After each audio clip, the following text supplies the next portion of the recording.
More than just news, Behind the News, a program featuring events from behind the news on Radio Sri Lanka. The current government has committed to increase Sri Lanka's national forest cover by 30% during its term in office. Under the Vistas of Splendor plan, President Gotabaya Rajapaksa has emphasized the need for a sustainable environmental policy and emphasized the need for sustainable development. Civic awareness, knowledge and progressive attitudes are all imperative for combating climate change. Global leaders have come together to control rising global heat, and even the children in many countries have spoken up, actively participating in the fight against climate change.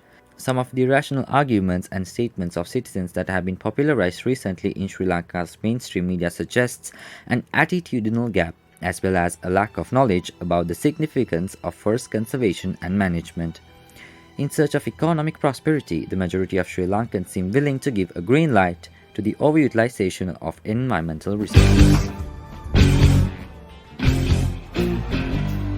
According to the UN FAO, 28.8% or about 1,860,000 hectares of Sri Lanka was forested in 2010.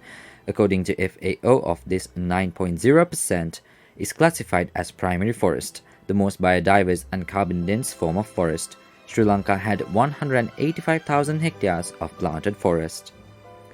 Change in forest cover between 1990 and 2010, Sri Lanka lost an average of 24,500 hectares or 1.04% per year. In total, between 1990 and 2010, Sri Lanka lost 20.9% of its forest cover or around 490,000 hectares. Sri Lanka's forests contain 61 million metric tons of carbon in living forest biomass, biodiversity and protected areas. Sri Lanka has some 751 known species of amphibians, birds, mammals and reptiles according to figures from the World Conservation Monitoring Center. Of these, 21.7% are endemic, meaning they exist in no other country, and 11.9% are threatened. Sri Lanka is home to at least 3,314 species of vascular plants. 0.6% of Sri Lanka is protected under IUCN categories 1 to 5. Defense Secretary General Kamal Gunaratne mentioned on that laws will be strictly imposed against the people who destroy forests due to the information that has been received that certain individuals are destroying forest reserves misusing state power, especially that the strict action will be taken against forest destruction at Kucheveli area.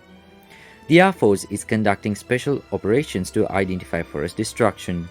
Information has been received that permits to destroy forests have been issued with the knowledge of state officials. The Defense Secretary said that the armed forces are paying a special attention in this regard.